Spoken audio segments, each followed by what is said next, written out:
Hello aspirants, welcome to Bharatiya study circle. నేను రాష్ట్ర ప్రభుత్వ ఉద్యోగిని మరియు కాంపిటేటివ్ ఎగ్జామ్స్ పైన చాలా అపారమైన అవగాహన కలిగిన వ్యక్తిని. ఈ రోజు వీడియో యొక్క ముఖ్య కంటెంట్ ఏంటంటే, ముఖ్య అంశం ఏంటంటే GST, goods and service tax. GST దేశ ఆర్థిక రంగంలో ఒక విప్లవాత్మకమైన మార్పు కారణమైన ఒక పన్ను సంస్కరణ. జిఎస్టి అనేది ఒక పన్ను సంస్కరణ. ఎటువంటి పన్ను సంస్కరణ? ఒక పరోక్ష పన్ను సంస్కరణ. రైట్. అసలు జిఎస్టిని ఎందుకు తీసుకురావడం జరిగింది? జిఎస్టి యొక్క ఎవల్యూషన్ చరిత్ర ఎప్పటి నుంచి ఉంది? జిఎస్టి వలన దేశ ఆర్థిక వ్యవస్థకు కొనగూరే ప్రయోజనాలు ఏంటివి? జిఎస్టిలోని వివిధ స్లాబులు ఏ విధంగా ఉన్నాయి? మరి ఆ స్లాబ్లను నిర్ణయించేది ఎవరు? ఈ జిఎస్టి కోసం భారత రాజ్యాంగ సవరణ ఏమైనా చేయడం జరిగిందా? జిఎస్టి ద్వారా ఏమైనా కొత్త ఆర్టికల్స్ చేర్చడం జరిగిందా? మరియు ఈ జిఎస్టి ద్వారా ఏర్పడ్డ కొత్త సంస్థలు అంటే జిఎస్టి కౌన్సిల్ కానీ, నేషనల్ యాంటీ ప్రాఫిటీరింగ్ అథారిటీ కానీ, ఇలాంటి సంస్థలు ఏర్పాటు చేయడం జరిగింది. మొదలగు వాటన్నిటిని ఈ వీడియోలో మనం కూలంకుషంగా చర్చించబోతున్నాము. రైట్. మొదటగా అసలు జిఎస్టి అవసరం ఎందుకు వచ్చింది దేశానికి?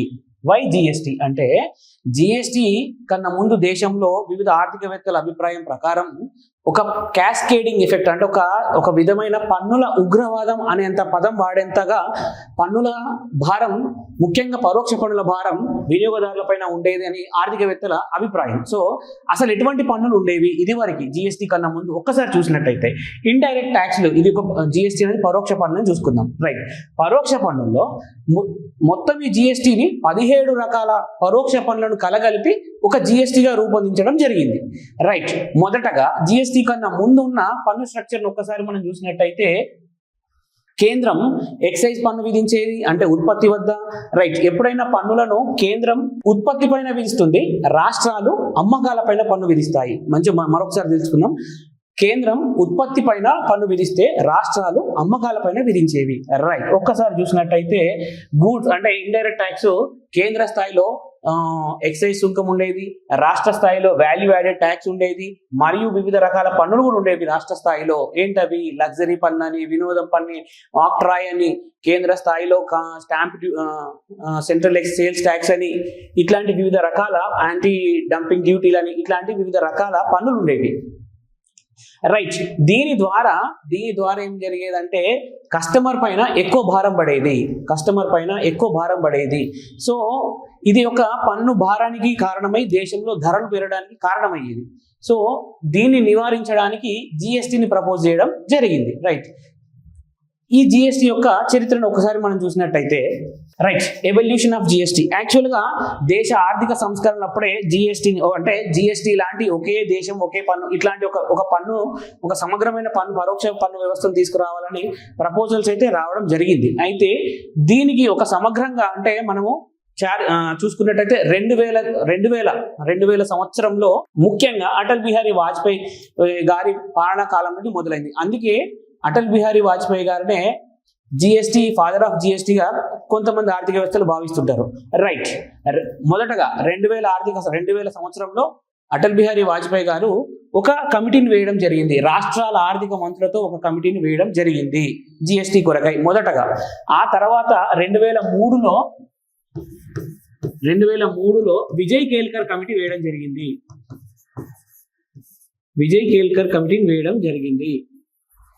రైట్. ఈ విజయ్ కేల్కర్ కమిటీ దేశంలో ఒకే దేశం ఒకే పన్ను, అంటే దేశమంతటా ఒకే రకమైన పన్ను వ్యవస్థ ఉండాలి, ముఖ్యంగా పరోక్ష పన్ను వ్యవస్థ ఒకే రకంగా ఉండాలని విజయ్ కేల్కర్ కమిటీ సూచించింది. రైట్. ఈ విజయ్ కేల్కర్ కమిటీ సూచనల మేరకు వన్ నేషన్ వన్ ట్యాక్స్ అనే కాన్సెప్ట్ మొదటగా ఉద్భవించిందని మనం అనుకోవచ్చు. రైట్. ఈ విజయ్ కేల్కర్ కమిటీ ఏం చెప్పిందంటే, దేశంలో జిఎస్టి లాంటి పన్ను వ్యవస్థను అమలు చేయడం ద్వారా క్యాస్కేడింగ్ ప్రభావాన్ని తగ్గించవచ్చు అని విజయ్ కేల్కర్ కమిటీ సూచించింది. మరి క్యాస్కేడింగ్ ప్రభావం అంటే ఏమిటి? క్యాస్కేడింగ్ ప్రభావం అంటే, ఒకసారి పన్ను వేసిన తర్వాత మళ్ళీ అదే పన్ను పైన మళ్ళీ పన్ను వేయడం. ఒక విధంగా చెప్పాలంటే పన్ను మీద మళ్ళీ పన్ను వేయడాన్ని క్యాస్కేడింగ్ ప్రభావం అని అంటారు. ఈ క్యాస్కేడింగ్ ప్రభావాన్ని మనము వీడియోలో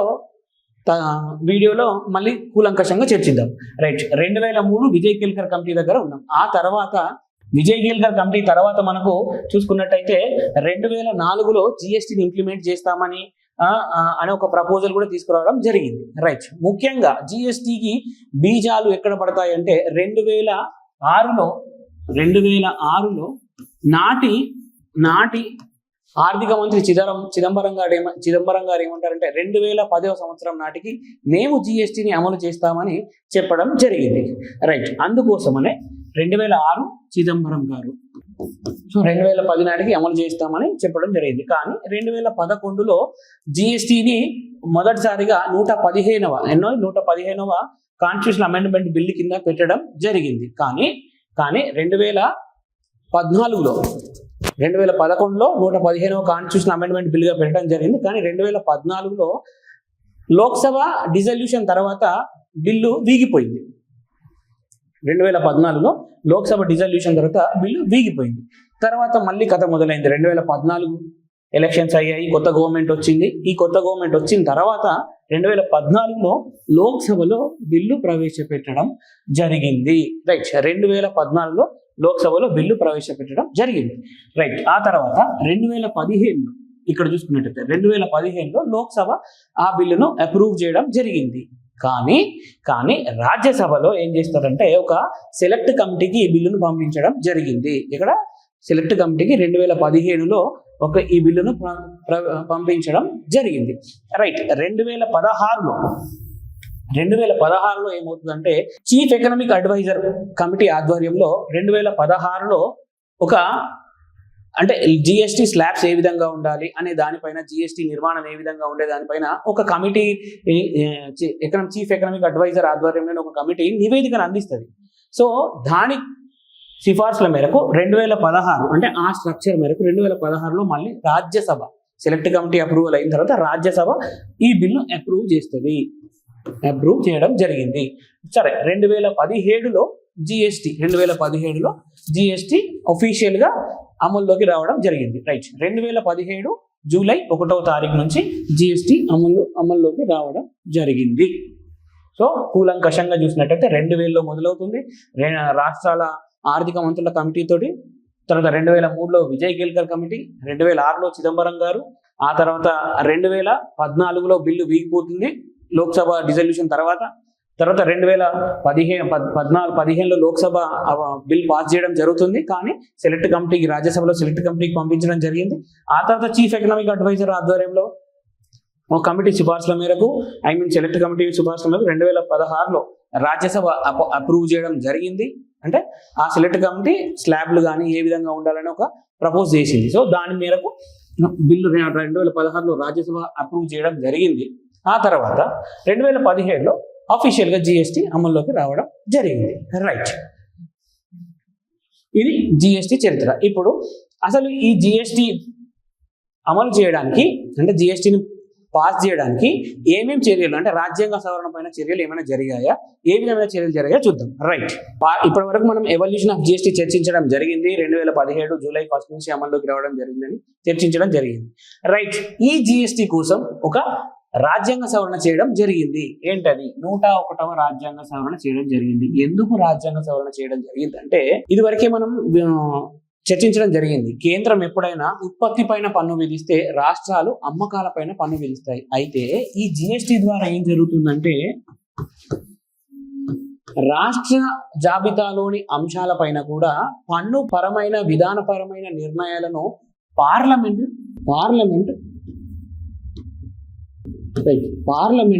చేయడం జరుగుతుంది. పార్లమెంట్ అంటే రాష్ట్ర జాబితాలోని అంశాలపైన, రాష్ట్రాలు పన్ను విధించే అంశాలపైన పన్ను పరమైన విధానపైన చర్యలు తీసుకోవడానికి రాష్ట్రాలకు అవకాశం, పార్లమెంట్కి అవకాశం, అధికారం ఇవ్వబడుతుంది. అంటే రాష్ట్ర అధికార పరిధిలోకి పార్లమెంట్ చొచ్చుకోబోతుంది కాబట్టి, ఇన్వాల్వ్ అవుతుంది కాబట్టి ఒక రాజ్యాంగ సవరణ చేయడం జరిగింది. అదే 101వ రాజ్యాంగ సవరణ.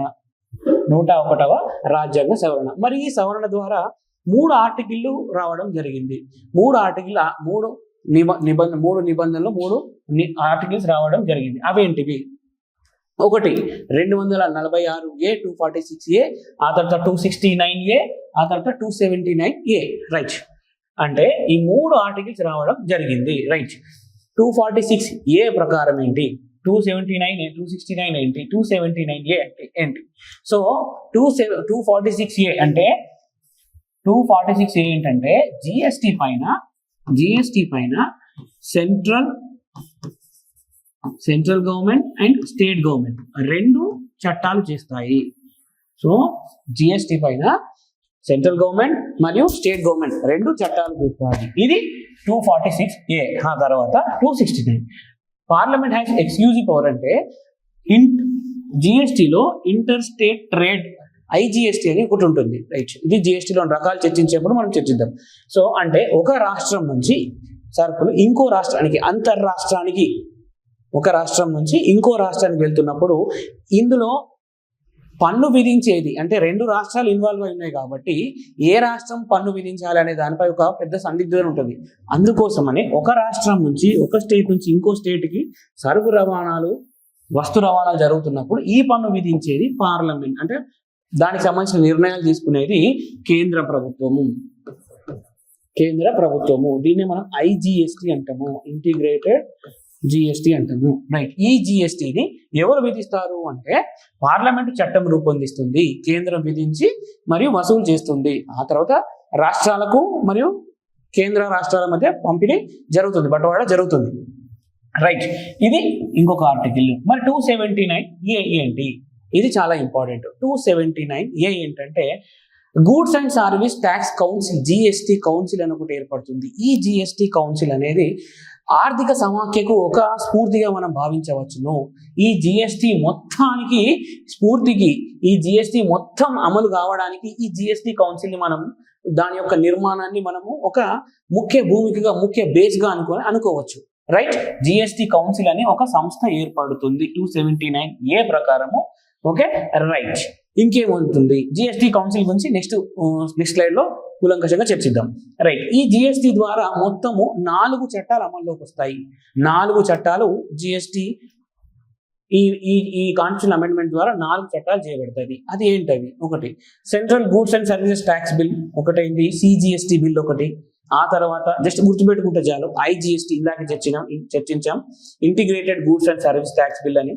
ఆ తర్వాత ఇంకేంటి, ద యూనియన్ టెరిటరీకి సంబంధించిన గూడ్స్ అండ్ సర్వీసెస్. ఇంకొకటి ఏంటి, the goods and services tax compensation to the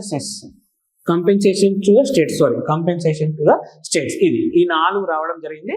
will discuss compensation అంటే ఏంటో, ఓకే, టైప్స్ ఆఫ్ జిఎస్టీస్ కూడా నెక్స్ట్ స్లైడ్స్ లో కూలంకషంగా చర్చిద్దాం. నెక్స్ట్, సో ఇంతకుముందు స్లైడ్ లో జిఎస్టి కౌన్సిల్ ముఖ్యంగా జిఎస్టి అమలు కావడానికి, జిఎస్టి విధానపైన నిర్ణయాలు తీసుకోవడానికి, జిఎస్టికి స్ఫూర్తి, ఆర్థిక సమాఖ్యకి స్ఫూర్తి జిఎస్టి కౌన్సిల్ అని మనం చర్చించడం జరిగింది. సో అసలు యాక్చువల్గా జిఎస్టి కౌన్సిల్ అంటే ఏంటి? సో జిఎస్టి కౌన్సిల్ 279A నిబంధన ప్రకారం దేశంలో ఏర్పడింది జిఎస్టి కౌన్సిల్, రైట్? ఈ జిఎస్టి కౌన్సిల్ కి ఒక చైర్మన్ ఉంటారు. ఎవరా చైర్మన్? జిఎస్టి కౌన్సిల్ చైర్మన్ గా ఉండేది దేశ ఆర్థిక శాఖ మంత్రి ఉంటాడు. Ministry of finance as a chairperson of GST, right? దీనికి ఒక వైస్ చైర్మన్ ఉంటారు, రైట్? ఈ జిఎస్టిలో వైస్ చైర్మన్ ఎవరు ఉంటారంటే దశల వారీగా ఎవరైనా ఒక రాష్ట్ర ఆర్థిక మంత్రి కానీ, వాణిజ్య శాఖ మంత్రి కానీ ఉంటారు. రాష్ట్రానికి సంబంధించిన ఏదైనా ఒక రాష్ట్రానికి సంబంధించిన మంత్రి ఉంటారు. అది కూడా వారి దశల వారీగా ఉంటుంది. వైస్ చైర్మన్ పదవి అనేది అలంకరించడం జరుగుతుంది, రైట్? దీంట్లో ఎవరెవరు ఉంటారు? దీని కాంపోజిషన్ చూసినట్టయితే ఫస్ట్ కేంద్రం నుంచి ఆర్థిక శాఖ మంత్రి ఉంటాడు. ఆ తర్వాత మినిస్ట్రీ ఆఫ్ స్టేట్ రెవెన్యూకి సంబంధించిన మంత్రి ఉంటాడు. 2 ఉంటారు, ఓకేనా, రైట్? మరి రాష్ట్రాల నుంచి ఎవరు ఉంటారు? రాష్ట్రాలకు సంబంధించిన ఆర్థిక మంత్రులు, ఒక్కొక్క రాష్ట్రానికి సంబంధించిన ఒక్కొక్క ఆర్థిక మంత్రి. ఆ విధంగా రాష్ట్రాలకు సంబంధించిన ఆర్థిక మంత్రులు ఉంటారు. మరియు యూనియన్ టెరిటరీలకు సంబంధించిన, కేంద్ర పాలిత ప్రాంతాలకు సంబంధించిన ఆర్థిక మంత్రులు 2 వారు కూడా ఉంటారు, రైట్? మరి ఈ జిఎస్టి ఏం చేస్తుందంటే అసలు జిఎస్టి స్లాబ్లు అంటే జిఎస్టిలో స్లాబ్లు మనం మళ్ళీ చర్చిద్దాం. జిఎస్టిలో 0 కానీ 5%, 12% అంటే ఏ వస్తువుల పైన ఎంతెంత పన్ను వేయాలి, ఇప్పుడు ఏ వస్తువుల పైన ఎంతెంత పన్నులు వేయాలి అనే విషయాలను, అంటే ఆ నిర్మాణాలను స్లాబ్లు అంటారు. సో ఆ స్లాబ్లను నిర్ణయించేది జిఎస్టి అన్నమాట, ఓకేనా, రైట్? అంటే జిఎస్టికి సంబంధించిన విధానపరమైన నిర్ణయాలన్నీ కూడా ఈ జిఎస్టి కౌన్సిల్ అనేది చర్చించి తమలో చర్చించి ఏకగ్రీవంగా ఇప్పటివరకు వచ్చిన నిర్ణయాలన్నీ ఏకగ్రీవంగానే జరిగింది. సో ఏకగ్రీవంగా లేదా ఓటింగ్ ప్రక్రియ, సో ముఖ్యంగా ఏకగ్రీవంగా లేదా ఓటింగ్ ప్రక్రియ ద్వారా తీర్మానాలను పాస్ చేస్తాయి. ఈ తీర్మానాలను కేంద్ర రాష్ట్ర ప్రభుత్వాలు అమలు చేస్తాయి. రైట్. మరి ఏ విధంగా ఉంటుంది స్ట్రక్చర్ అంటే ఆల్రెడీ చెప్పుకున్నాము. కేంద్ర ఆర్థిక శాఖ మంత్రి ఉంటారు, మినిస్ట్రీ ఆఫ్ స్టేట్ రెవెన్యూ ఉంటారు, రాష్ట్రాల ఆర్థిక మంత్రులు మరియు యూనియన్ టెరిటరీల ఆర్థిక మంత్రులు కూడా ఉంటారు. రైట్. ఇప్పుడు మరి జిఎస్టీ కౌన్సిల్లో ఓటింగ్ ప్రక్రియ అంటే నిర్ణయాలు తీసుకునేప్పుడు ఈ కౌన్సిల్లో దాని యొక్క కాంపోజిషన్ ఏ విధంగా ఉంటుంది అంటే కేంద్ర ప్రభుత్వానికి 1/3 వెయిటేజ్ ఉంటుంది, భారితం, ఓటు భారితం వెయిటేజ్ కేంద్ర ప్రభుత్వానికి 1/3 ఉంటుంది. మిగతా రాష్ట్ర ప్రభుత్వాలకు మరియు యూనియన్ టెరిటరీకి 2/3 వంతు ఉంటుంది. రైట్, ఇది ఓకే. మరి ఏదైనా ఒక నిర్ణయం పాస్ కావాలంటే మినిమం ఓటింగ్ ఎంత ఉండాలి అంటే ఏదైనా ఒక నిర్ణయం పాస్ కావాలంటే మినిమం ఓటింగ్ 75%, 3/4 ఉండాలి. ఇక్కడే ఒక రకమైన జిఎస్టీలో ఒక చిన్న ఇంప్లికేషన్ కూడా ఉంది. ఎందుకంటే 1/3 కేంద్రం వద్ద ఉంది, 2/3 అంటే ఇది 66%, ఇది 33%, 33.33% అనుకుందాం. రైట్. కానీ ఏదైనా ఒక రిజల్యూషన్ పాస్ కావాలంటే 3/4 75% ఉండాలి. 66 ఇక్కడ ఉంది. అన్ని రాష్ట్రాలు అండ్ యూటీలు కలిసిన ఎప్పటికీ కేంద్రం యొక్క మద్దతు లేనిదే జిఎస్టీలో, ముఖ్యంగా కేంద్రం యొక్క మద్దతు లేనిదే ఎటువంటి నిర్ణయం పాస్ కాదు. అయితే ఇప్పటి వరకు జరిగిన నిర్ణయాలన్నీ ఆల్మోస్ట్ నాకున్న పరిజ్ఞానం మేరకు యాజ్ పర్ మై నాలెడ్జ్ ఏకగ్రీవంగానే పాస్ చేయడం జరిగింది. ఇది జిఎస్టీ యొక్క కౌన్సిల్. రైట్. ఈ మధ్య కాలంలో అంటే ఈ జిఎస్టీ కౌన్సిల్ తరచుగా సమావేశాలు అవుతూ 2000 నిర్ణయాలు తీసుకుంటూ ఉంటుంది. 2024 డిసెంబర్లో మొదటి వారంలోనేమో సమావేశం జరిగింది, 55వ కౌన్సిల్ సమావేశం. అప్పటి నుండి ఇప్పటి వరకు మళ్ళీ జిఎస్టీ కౌన్సిల్ ఇప్పటి వరకు ఉన్న అప్డేట్స్ ప్రకారం కౌన్సిల్ మీటింగ్ జరగలేదు. Due to the states are engaged with their works, okay, with other business affairs. Okay, right. ఇది జిఎస్టీ కౌన్సిల్ సంబంధించిన విషయం. మరొకసారి చూద్దాం. జిఎస్టీ కౌన్సిల్ ఏ విధంగా ఏర్పడింది? 279 279A ఆర్టికల్ ద్వారా ఏర్పడింది. దీంట్లో ఎవరెవరు ఉంటారు అంటే కేంద్రము మరియు రాష్ట్రాలు. కేంద్రం నుంచి ఎవరు ఉంటారు? ఆర్థిక శాఖ మంత్రి ఉంటారు, మినిస్ట్రీ ఆఫ్ స్టేట్స్ ఒకతను ఉంటారు, మినిస్ట్రీ ఆఫ్ స్టేట్ రెవెన్యూ ఉంటారు. ఆ తర్వాత రాష్ట్రాలు మరియు యూనియన్ టెరిటరీ నుంచి ఆర్థిక మంత్రులు ఉంటారు. మరియు సో వీరందరూ కలిపి ఒక కౌన్సిల్ గా ఫామ్ అవుతారు. దీనికి chairman union minister of finance ఉంటారు. Okay, right. మరియు దీంట్లో వీరి యొక్క పవర్స్ ఏంటి, యొక్క అధికారాలు ఏంటి అంటే జిఎస్టీకి సంబంధించిన విధానపరమైన నిర్ణయాలన్నీ ఈ కౌన్సిలే తీసుకోవడం జరుగుతుంది. అండ్ ఇంకొకటి ఏంటి అంటే జిఎస్టీ స్లాబులు కానీ, జిఎస్టీ యొక్క థ్రెషోల్డ్ లిమిట్ అంటే ఎవరెవరు జిఎస్టీ పరిధిలోకి వస్తారు, ఎంత పరిధి దాటిన వాళ్ళు జిఎస్టీలోకి వస్తారు, ఇట్లాంటి జిఎస్టీలకు సంబంధించిన జిఎస్టీలోకి ఏ పన్నులు, ఎటువంటి కొత్త యాడ్ చేయడం వంటి విధానపరమైన నిర్ణయాలన్నీ జిఎస్టీ కౌన్సిల్ నిర్ణయాలు తీసుకుంటుంది. రైట్. మరి ఎట్లా నిర్ణయాలు తీసుకుంటుంది అంటే ఐదర్ తీర్మానాల ద్వారా అంటే ఓటింగ్ ద్వారా లేదా ఏకగ్రీవంగా. రైట్. ఓటింగ్ అంటే కేంద్రం వాటా ఎంత ఉంటుంది? 1/3 ఉంటుంది. రాష్ట్రాల వాటా ఎంత ఉంటుంది? రాష్ట్రాలు మరియు యూనియన్ టెరిటరీస్ కేంద్ర పాలిత ప్రాంతాలని 2/3 వంతు ఉంటుంది. మరి మినిమం ఓట్ ఎంత ఉండాలి? ఏదైనా ఒక నిర్ణయం పాస్ కావాలంటే 75 3/4 ఉండాలి. Okay, right. మరి కోరం ఎంత ఉండాలి అంటే 50% మినిమం కోరం ఉండాలి. ఏదైనా జిఎస్టీ కౌన్సిల్ సమావేశమై నిర్ణయాలు పాస్ చేయాలంటే 50% కోరం ఖచ్చితంగా సమావేశమై ఉండాలి. ఇది జిఎస్టీ కౌన్సిల్ గురించి. రైట్. ఇప్పటి వరకు మనము జిఎస్టీ వల్ల అది తగ్గుతుంది, ఇది తగ్గుతుంది, అసలు జిఎస్టీ మెకానిజం ఎట్లా ఉంటుందో ఒక్కసారి చూద్దాం. అసలు జిఎస్టీ వల్ల ధరలు ఎట్లా తగ్గుతాయి, జిఎస్టీ ఆర్థిక రంగంలో ముఖ్యంగా పన్ను సంస్థలు ఏ విధంగా ఒక విధానపరమైన మార్పు జరుగుతుందో ఒక్కసారి మనం చూద్దాం. రైట్. జిఎస్టీ వల్ల ఈ ఒక్క కాన్సెప్ట్ మనకు జిఎస్టీ మీద ఈ పిక్చర్ అర్థమైతే సమగ్రంగా కంప్లీట్ ఒక కాంప్రహెన్సివ్ నాలెడ్జ్ మనకు జిఎస్టీ పైన రావడం జరుగుతుంది. ఒక్కసారి ఈ ఎగ్జాంపుల్ ను మనం నీట్ గా చర్చిద్దాం. ఉదాహరణకు ఏ అనే ఒక వర్తకుడు ఒక వస్తువు పైన 100 రూపాయలు 100 రూపీస్కి బి అనే వ్యక్తికి ఈ sold the goods to be at the cost of 100 rupees. 100 రూపాయలకు అమ్ముతారు. బి అనే వ్యక్తికి 100 రూపాయలకు, ఒక వ్యాపారికి 100 రూపాయలకు అమ్మడం జరిగింది. సో ఎగ్జాంపుల్ తీసుకుందాం. ఇక్కడ ట్యాక్స్ 100 రూపాయలు ప్లస్ 18 18% అనుకుందాం ఎగ్జాంపుల్ గా. 18% అనుకుందాం. రైట్, అప్పుడు ఏమవుతుంది, ఈ బి దీన్ని 118 రూపాయలకు కొంటాడు. బి అనేది చాలా జాగ్రత్తగా వినండి, 118 రూపాయలకు కొంటాడు. రైట్, బి అనే అతను దీన్ని 118 రూపాయలకు కొంటాడు. కొని ఆయన దాన్ని అంటే ఆర్థిక కార్యకలాపాలు అంటే ఒక ముడి వస్తువునో లేకపోతే దాన్ని ఒక వాల్యూ యాడ్ చేస్తాడు, ఒక ఫైనల్ గూడ్గా తయారు చేస్తాడు, ఒక అంతిమ వస్తువుగా తయారు చేస్తాడు. రైట్, ఇప్పుడు తయారు చేయడం ద్వారా అంటే తన లాభాన్ని కలుపుకుంటే బి అనే వ్యక్తి మళ్ళీ కస్టమర్కి అమ్మాలి. సో ఆర్థిక కార్యకలాపం ఇది కొన్న వేళ, సో ఆయన ఆ వస్తువును అంతిమ వస్తువుగా చేయడానికి అయిన ఖర్చు ప్లస్ లాభం రెండు అంటే 182 రూపాయలు అయింది అనుకుందాం. అంటే మొత్తం 300 రూపాయలు ఆయన లాభంతో కలుపుకొని బి. సో ఈ బి కస్టమర్కి అమ్ముతాడు. సి అంటే ఇక్కడ కన్జ్యూమర్, ఇది సి కన్జ్యూమర్, వినియోగదారునికి అమ్ముతాడు.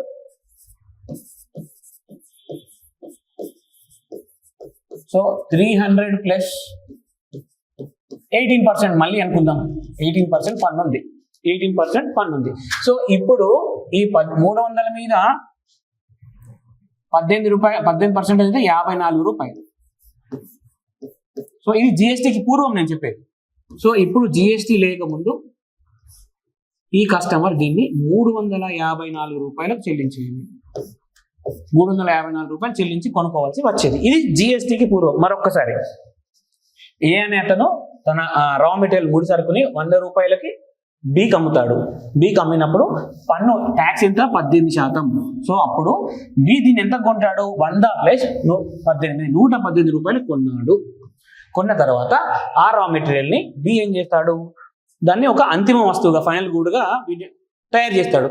తయారీకి ఖర్చు ప్లస్ ఆయన లాభం రెండు కలిపి 182 రూపాయలు, 182 రూపాయలు ఏందనుకుందాం. సో ఇప్పుడు ఆయన ఏం చేస్తాడు, 118 ప్లస్ 182 మొత్తం 300 రూపీస్కి కన్జ్యూమర్కి అమ్ముతారు. సో కన్జ్యూమర్కి అమ్ముతారు. అమ్మేప్పుడు ఇక్కడ మళ్ళీ కన్జ్యూమర్ కొనేప్పుడు ఫైనల్ ఏముంటుంది, సేల్స్ ట్యాక్స్ ఉంటుంది కదా, మనం ఏ వస్తువు కొన్నా సేల్స్ ట్యాక్స్ ఉంటుంది. రైట్, ఇప్పుడు ఈ సేల్స్ ట్యాక్స్ ఒక 18% అనుకుందాం, 18% అనుకుందాం. సో 300 మీద 18% ఎంత, 54 రూపాయలు. సో 54 రూపాయలు. ఇప్పుడు ఇది జిఎస్టీకి పూర్వం. సో 54 రూపాయలు. ఇప్పుడు అతను వినియోగదారుడు 354 రూపీస్ కొనాల్సి వచ్చేది. ఇది జిఎస్టీకి పూర్వం. ఈ ఒక్క కాన్సెప్ట్ అర్థమైతే జిఎస్టీ మొత్తం అర్థమవుతుంది. రైట్, అదే జిఎస్టీ అమల్లోకి వచ్చిన తర్వాత ఏం జరుగుతుందంటే ఇగో ఇక్కడ చేంజ్ అవుతుంది. ఈ బి ఆల్రెడీ ఎంత పన్ను కట్టాడు, 18 రూపాయలు పన్ను కట్టాడు. ఈ 118 రూపాయలు ఆల్రెడీ ఇక్కడ ఉండింది, అంటే ఇందులో ఆల్రెడీ పన్ను ఉన్నది 18 రూపాయలు, 18 రూపాయల పన్ను ఉన్నది. సో ఇప్పుడు జిఎస్టీ ప్రకారం ఏం చేస్తారంటే ఈ 54 రూపాయల్లోంచి ఈ 18 రూపాయలు తీసివేయడం జరుగుతుంది. అప్పుడు 54 మైనస్ 18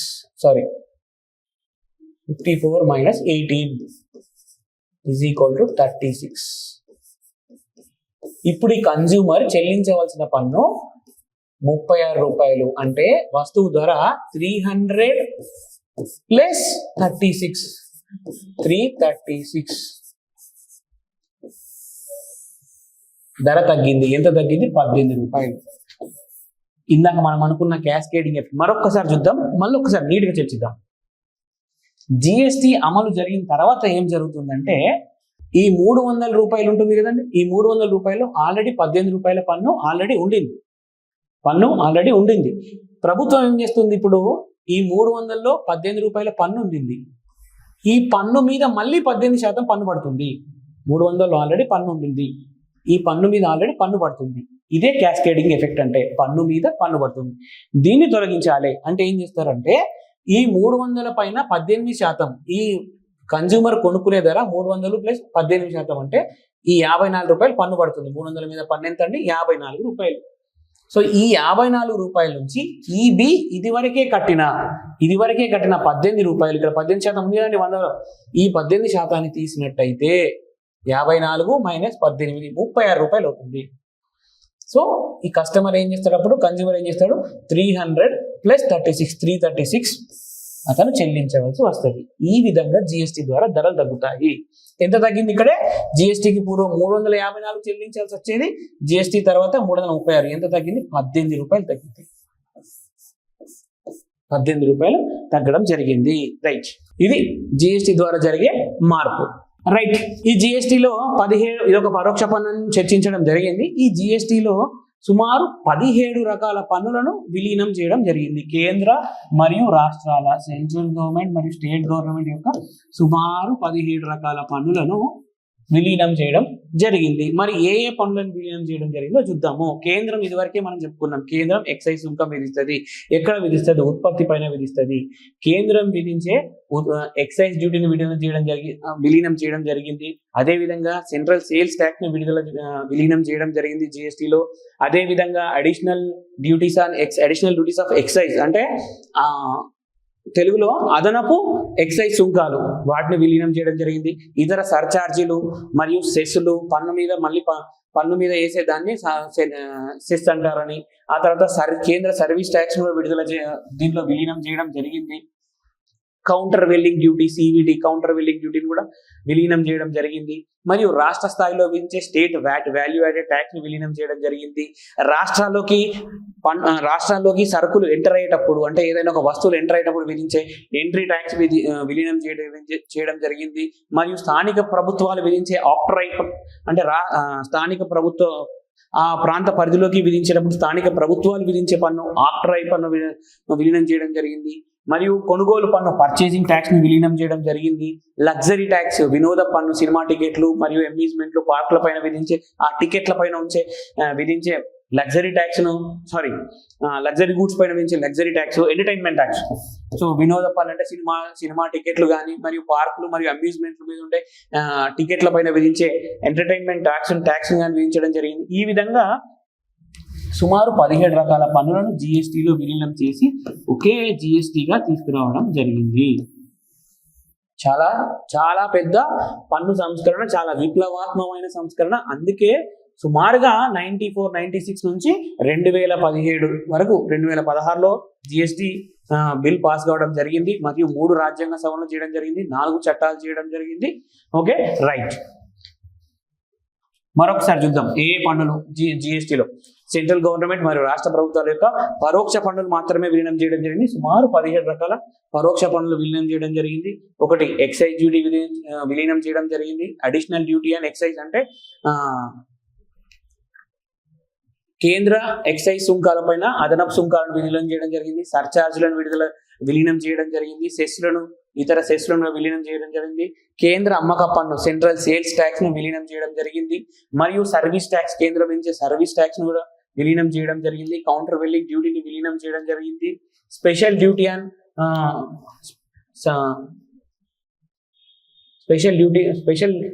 కస్టమర్స్ అది విలీనం చేయడం జరిగింది. అదేవిధంగా రాష్ట్ర స్థాయిలో వ్యాట్ విలీనం చేయడం జరిగింది. మరియు ఇంకొకటి ఏంటి, ఎంటర్టైన్మెంట్ ట్యాక్స్, ఈ సినిమా టికెట్ల పైన మరియు పార్కులు మరియు అమ్యూజ్మెంట్ టికెట్ల పైన విధించే పన్ను. అదేవిధంగా కొనుగోలు పన్ను పర్చేసింగ్ ట్యాక్స్ ను విలీనం చేయడం జరిగింది. రాష్ట్ర స్థాయిలోకి సరుకులు ఎంటర్ అయ్యేటప్పుడు రాష్ట్రాలు విధించే ఎంట్రీ ట్యాక్స్, అదే స్థానిక ప్రభుత్వాల జ్యూరిడిక్షన్ లోకి సరుకులు ఎంటర్ అయ్యేటప్పుడు, వస్తువులు బట్వాడా జరిగేటప్పుడు ఎంటర్ అయినప్పుడు విధించే ఆక్ట్రాయ్ పన్ను విలీనం చేయడం జరిగింది. లగ్జరీ పన్నును విలీనం చేయడం జరిగింది. ఈ విధంగా సుమారు 17 రకాల పరోక్ష పన్నులను విలీనం చేయడం జరిగింది. కొన్ని పన్నులను కేంద్ర రాష్ట్ర స్థాయిలో కొన్ని పన్నులను జిఎస్టి నుంచి ఎగ్జామ్ చేయగారు, అంటే జిఎస్టిలోకి కలపలేదు. బిట్ ఒకవేళ వస్తే ఇక్కడ నుంచి వచ్చే అవకాశం ఉంది. ఎందుకంటే ఇక్కడ వరకు జిఎస్టిలోకి వచ్చే పన్నులను మాత్రమే చర్చించడం జరిగింది. రాని వాటి గురించి చూద్దాం. So basic customs duty charge and goods imported duty, అంటే ఈ దేశంలోకి వచ్చే ఇంపోర్ట్స్ లో పైన బేసిక్ కస్టమ్ డ్యూటీ అని ఒకటి వేస్తారు. సో ఆ కస్టమ్ డ్యూటీని ఇంకా విలీనం చేయలేదు. సర్చార్జ్ అండ్ కస్టమ్స్ డ్యూటీ పైన, అంటే ఈ కస్టమ్స్ డ్యూటీ పైన సర్చార్జ్ ఉంటుంది, సో అది విలీనం చేయలేదు. సెస్ కస్టమ్స్ పైన, అంటే ఇంపోర్ట్స్ పైన సెస్ పెంచారు, అది కూడా విలీనం చేయలేదు. ఎక్సైజ్ డ్యూటీ ముఖ్యంగా పెట్రోల్ పైన వ్యాట్ కానీ, సెంట్రల్ గవర్నమెంట్ యొక్క ఎక్సైజ్ డ్యూటీ పెట్రోలియం ప్రొడక్ట్స్ పైన, అంటే ఉత్పత్తి అప్పుడు విధించే పనులు. అదేవిధంగా anti dumping and safeguard duty, అంటే ఇతర దేశాలు విదేశీ ఎగుమతులు, అంటే మన దేశ దిగుమతులు ఆ దేశాలలో ఇచ్చే తక్కువ ధరకు సబ్సిడీకి ఆ దేశాలకు ఎగుమతులను ప్రోత్సహిస్తాయి. సో వాటిపైన మనం యాంటీ డంపింగ్ డంపింగ్ చేయకుండా అంటే చౌక ధరకు రాకుండా దేశంలోని ఉత్పత్తులను దేశం యొక్క పరిశ్రమ అభివృద్ధికి దేశం యొక్క పరిశ్రమ సంరక్షణకై దేశీయ మార్కెట్లు పడిపోకుండా యాంటీ డంపింగ్ అంటారు. తక్కువ ధరకి దేశంలోకి సరుకులను దిగుమతి చేయడం దీనిపై యాంటీ డంపింగ్ డ్యూటీ అంటారు. సో ఈ పనులు మాత్రం అదే విధంగా ఉన్నాయి. మరొకసారి చూద్దాం.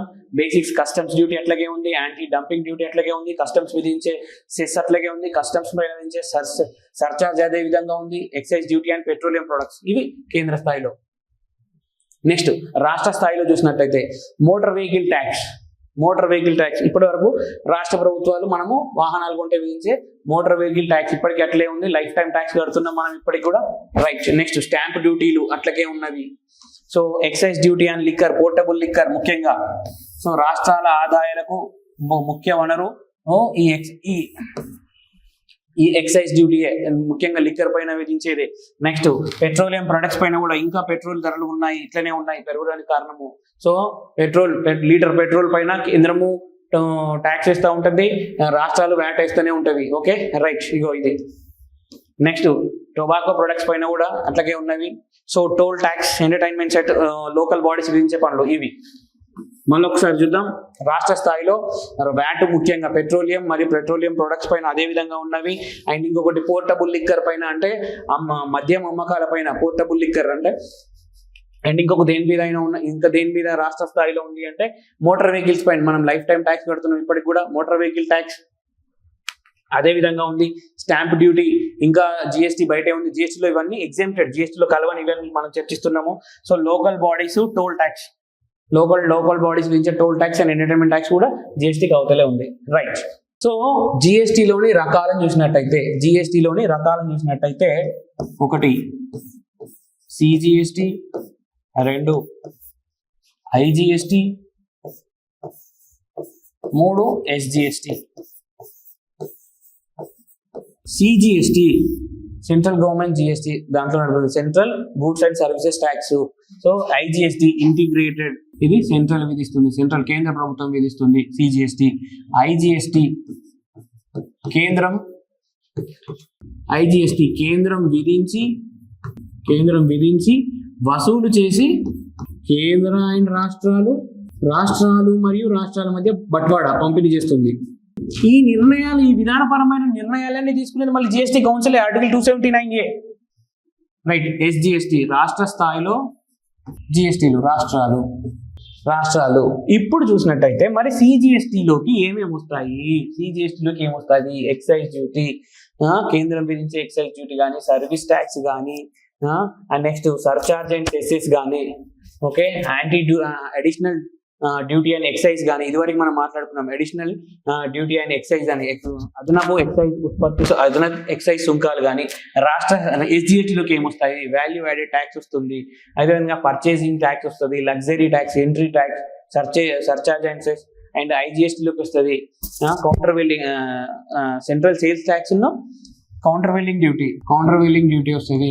జిఎస్టీలో 3 టైప్స్ చూడడం జరిగింది. ఒకటి సిజిఎస్టీ, కేంద్రీయ జిఎస్టీ, ఇంకోటి ఇంటిగ్రేటెడ్ జిఎస్టీ, ఐజిఎస్టీ, మూడోది ఎస్జిఎస్టీ రాష్ట్రాలు విధించే జిఎస్టీ. సో సిజిఎస్టీ అంటే కేంద్రమే విధించి వసూలు చేస్తుంది.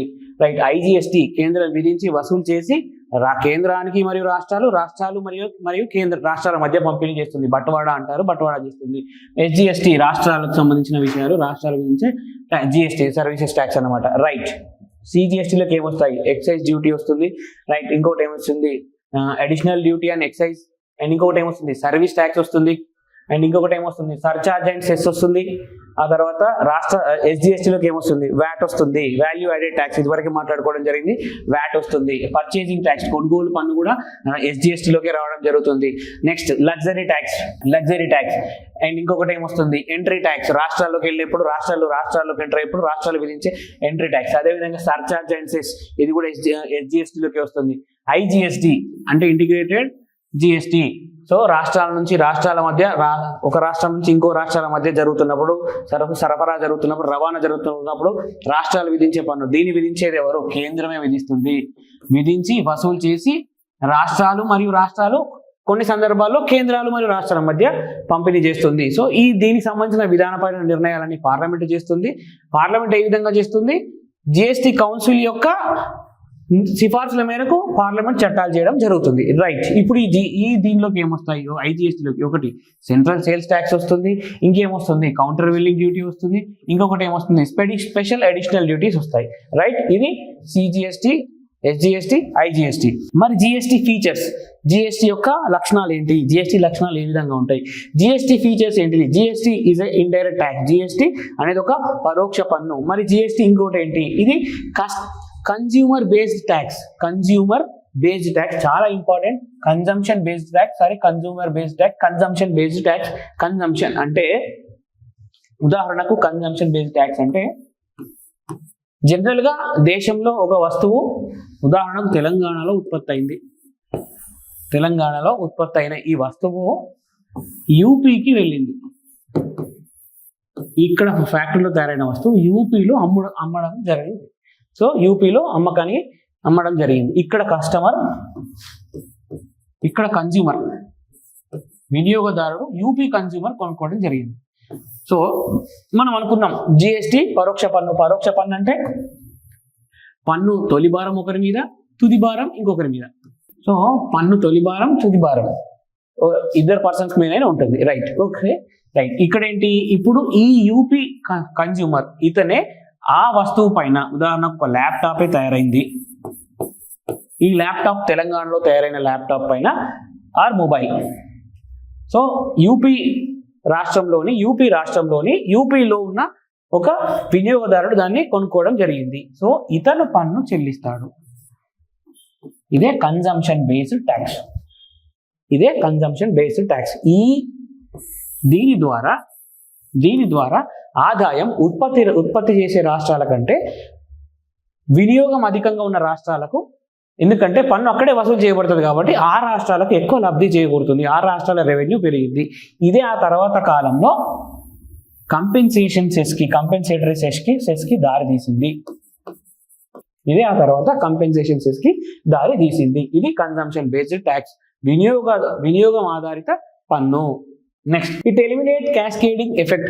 ఆల్రెడీ చెప్పా క్యాస్కేడింగ్ ఎఫెక్ట్. జిఎస్టీ ఎగ్జాంపుల్లో క్యాస్కేడింగ్ ఎఫెక్ట్ అంటే ఏంటి అంటే ఆల్రెడీ ఒకసారి విధించిన పన్ను మీద మళ్ళీ పన్ను వేయడాన్ని క్యాస్కేడింగ్ ప్రభావం అని అంటారు. ఒకసారి పన్ను విధించిన తర్వాత ఆ పన్ను మీద మళ్ళీ పన్ను వేయడాన్ని క్యాస్కేడింగ్ ఎఫెక్ట్ అంటారు. ఇది వరకే మనం చర్చించడం జరిగింది ఒక ఎగ్జాంపుల్లో. రైట్. ఈ ఎగ్జాంపుల్లో ఆల్రెడీ 18 రూపీస్ 100 రూపాయల సరుకు పైన 18 రూపాయల పన్ను 118 రూపాయలు అయింది. ఈ 118 రూపాయలు ప్లస్ 182 రూపీస్ డి యొక్క లాభం మరియు ఖర్చు చేసుకున్న 300. ఈ 300లో 118 18 రూపాయలు ఉంటుంది. ఈ 18 రూపాయల పైన ఇప్పుడు ఈ మొత్తం 300లో 18 ఉంది. ఈ 300 పైన మళ్ళీ ఈ 300 పైన మళ్ళీ 18% వేశారు. అంటే ఈ 300లో 18 ఉంది. అంటే 18 రూపాయల పైన కూడా మళ్ళీ 18% పన్ను విధించారు. ఇదే క్యాస్కేడింగ్ ఎఫెక్ట్. జాగ్రత్తగా వినండి. 100 రూపాయల వస్తువు 18 రూపాయల పన్ను వేయడం జరిగింది. సో ఈయన కొనుగోలుదారు 118 అయింది. ఈ 118 ఈయన దాన్ని మళ్ళీ అంతిమ వస్తువుగా మార్చినందుకు అతనికి 182 రూపాయలు అయింది. సో 118 ప్లస్ 182 300 రూపాయలు అయింది. ఈ 300 మీద మళ్ళీ కన్జ్యూమర్ అమ్మేటప్పుడు 18 రూపాయల పన్ను విధించారు. ఈ 300 రూపాయల్లో ఈ 18 ఉంది. పన్ను అయినా 18 ఉంది. ఈ 300లో పన్ను అయినా 18 ఉంది. ఈ 18 పైన మళ్ళీ 18%. 300 మీద 18% అంటే 300లో ఉన్న 18 మీద కూడా 18% విధించినట్టే. ఇదే అంటే పన్ను మీద మళ్ళీ పన్ను విధించారు. 18 మీద మళ్ళీ 18 విధించారు. ఎటువంటి ఆర్థిక కార్యకలాపం జరగకుండానే పన్ను మీద మళ్ళీ పన్ను విధించడం. సో ఇదే పన్ను ప్రభావం. ఒక భాషలో పన్ను ఉగ్రవాదం అంటారు, క్యాస్కేడింగ్ ప్రభావం అంటారు. Right. It eliminates cascading. GST ద్వారా ఏం జరిగింది?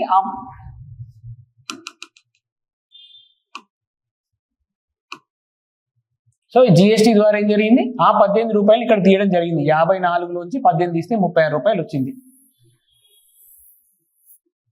354 ఉండేది 336 అయింది. ఇగో ఈ విధంగా పన్ను యొక్క క్యాస్కేడింగ్ ఎఫెక్ట్, పన్ను ప్రభావాన్ని, ఉగ్రవాదాన్ని తగ్గించడం జరిగింది. దీన్నే క్యాస్కేడింగ్ ఎఫెక్ట్ అంటారు. పన్ను మీద పన్ను వేయడాన్ని.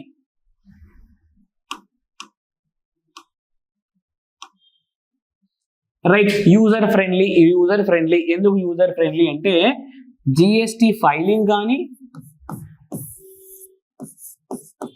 రిజిస్ట్రేషన్ కానీ అంతా ఆన్లైన్ ద్వారానే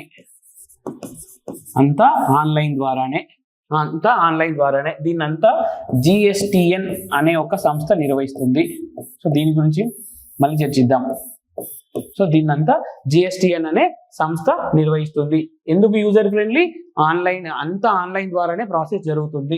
రైట్. రోబాస్ట్ టెక్నాలజికల్ మెకానిజం, చాలా బలవర్ధకమైన, చాలా విస్తృతమైన టెక్నాలజికల్ సాంకేతికపరమైన సపోర్ట్ ఉంది. దాన్ని మొత్తం నిర్వహించేది జిఎస్టి. Next physical federalism. ఆర్థిక సమాఖ్య ఏ విధంగా అయింది? ఆర్థిక సమాఖ్య అంటే జిఎస్టి కౌన్సిల్లో మనం ఇదివరకే చర్చించాం. జిఎస్టి కౌన్సిల్లో ఎవరెవరు ఉన్నారు? జిఎస్టి కౌన్సిల్లో కేంద్రము మరియు రాష్ట్రాలు ఈ రెండు కలిసి నిర్ణయాలు తీసుకుంటారు జిఎస్టి కౌన్సిల్లో. ఇప్పటి వరకు వచ్చిన నిర్ణయాలన్నీ ఏకగ్రీవంగానే అనుకున్నాం, జరగడం జరిగింది. సో దాని అర్థం ఒక రకమైన ఆర్థికపరమైన సమాఖ్య. ఇది ఒక సమాఖ్య వ్యవస్థను బలపరుస్తుంది. ఇంకొకటి ఏంటి దీంట్లో ముఖ్యంగా?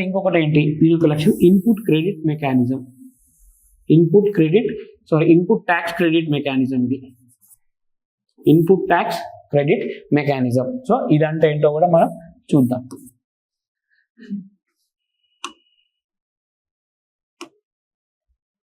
Right. Input tax credit mechanism, దీన్ని మనం చర్చిద్దాం. సో జనరల్గా ఒక షూ కంపెనీ ఓనర్ ఉన్నాడు. ఆయన ఏం చేస్తాడు అంటే, ఈ ఎగ్జాంపుల్ని మనం ఒకసారి చర్చిద్దాం. ఒక ఎక్స్ అనే ఒక షూ కంపెనీ యజమాని ఉన్నాడు. ఆయన ఏం చేస్తాడంటే చర్మాన్ని కొంటాడు, ముడి చర్మాన్ని కొంటాడు. ఎంతకు కొంటాడు అంటే ఒక 1000 రూపాయలకు కొంటాడు. సో ముడి చర్మాన్ని 1000 రూపాయలకు కొంటాడు. కొన్నప్పుడు దానిపైన అంటే ఆయన పైన కూడా ట్యాక్స్ పడుతుంది, ఎందుకంటే ఆయన కూడా కొంటున్నాడు కాబట్టి. సో ఎంత కొన్నాడు అంటే 5% జిఎస్టి. సో 1000 రూపాయలకు కొన్నాడు, ఈయన పైన 5% జిఎస్టి పడింది. అప్పుడు ఇతను ఎంత చెల్లిస్తాడు అంటే 1050 రూపాయలు చెల్లిస్తాడు. 1050 రూపాయలు చెల్లిస్తాడు. సో ఇందులో 50 రూపాయలు పన్ను.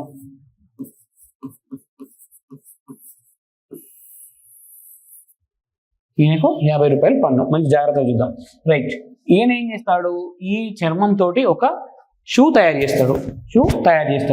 తయారు చేసినప్పుడు దానికైన ఖర్చు ప్లస్ ఆయన లాభం రెండు కలుపుకుంటే ఎంత? 3000 రూపాయలు.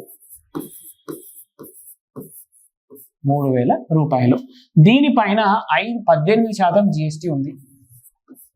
18% జిఎస్టి ఉంది. ఈయన ఏం చేస్తాడు? సో వ్యాపారికి ఎవరికి అమ్ముతాడు, ఎవరికి కన్జ్యూమర్కి అమ్ముతాడు. సో ఈయన ఏం చేస్తాడు? ఇప్పుడు దీనిపైన పన్ను ఎంత? 3000లో 18% 540 రూపాయలు. సో మొత్తం ఎంత? 3540 రూపాయలు అయింది. సో జనరల్గా 3540 రూపాయలు అయింది. ఇదివరకు చెప్పుకున్న ఎగ్జాంపుల్ లాగానే ఈ 3000లో ఆల్రెడీ 50 రూపాయల పన్ను ఉన్నది. ఆల్రెడీ 50 రూపాయలు. ఈ 3000 ఎట్లా వచ్చింది అని మీరు అనుకుంటే, ఆయనకు 1050కి చర్మాన్ని కొన్నాడు, లెదర్ కాస్ట్ ప్లస్ ఆయన షూ మ్యానుఫ్యాక్చరింగ్ చేసినందుకు ఆయన ప్రాఫిట్. మిగతా 1050 3000 అంటే 1950 రూపాయలు అతని లాభాన్ని కలుపుకొని. ఓకేనా? ఈ 1050లో 50 రూపాయల పన్ను ఉన్నది. ఇప్పుడు ఈ మొత్తం 3000 రూపాయల పైన 18% పన్ను పడుతుంది. ఓకేనా? పన్ను మీద మళ్ళీ పన్ను పడింది. ఇన్పుట్ ట్యాక్స్ క్రెడిట్ మెకానిజం అంటే ఏంటంటే, ఈ 540 రూపాయల్లోంచి ఇతను చెల్లించిన 50 రూపాయల పన్నును తీసివేయడం జరుగుతుంది. లేదా జిఎస్టిఎన్ మెకానిజం ద్వారా, జిఎస్టి ఫైలింగ్ అంటున్నాం కదా, ఈ జిఎస్టి ఫైలింగ్ ద్వారా 50 రూపాయలు మళ్ళీ ఇతని అకౌంట్లో వేయడం జరుగుతుంది. ఎవరికి? ఈ వ్యాపార అకౌంట్లో. ఇది ఇన్పుట్ ట్యాక్స్ క్రెడిట్. మరొక్కసారి చూద్దాం. సో ఫస్ట్ మొదటిసారిగా ఏం జరుగుతుంది? షూ కంపెనీ యజమాని ఏం చేస్తాడు? ఒక 1000 రూపాయల ముడి సరుకు లెదర్ని కొంటాడు. కొన్నప్పుడు అతని మీద 5% జిఎస్టి పడుతుంది. ఈ 5% జిఎస్టి ఎంత? అప్పుడు 1000 రూపాయలకు 50 రూపాయలు పన్ను అయింది. 5% GST అంటే. సో ఆ షూ కంపెనీ ఆ చర్మాన్ని ఏం చేస్తాడు, ఆయన ఒక షూగా తయారు చేస్తాడు. తయారు చేసినందుకు అతనికైన తయారీ ఖర్చు మరియు అతని లాభం కలిపి 1950 రూపాయలు అనుకుందాం. 1950 రూపాయలు, 1050 ప్లస్ 1950 మొత్తం కలిపితే 3000 రూపాయలు అయింది. ఈ 3000 రూపాయల షూని ఆయన ఒక కన్జ్యూమర్కి అమ్ముతాడు. అమ్మినప్పుడు ఎంత జరుగుతుంది అంటే దానిపైన సుమారుగా 3000 18% అంటే 500 రూపాయలు ఉంటుంది జిఎస్టీ. అతను ఇప్పుడు ఎంత కమ్మాలి, 3540. ఈ 1050లో ఈ 3000లో 50 రూపాయలు ఆల్రెడీ ఉన్నది అంటే పన్ను మీద మళ్ళీ పన్ను పడింది. 50 రూపాయల మీద కూడా మళ్ళీ 18% పన్ను పడింది.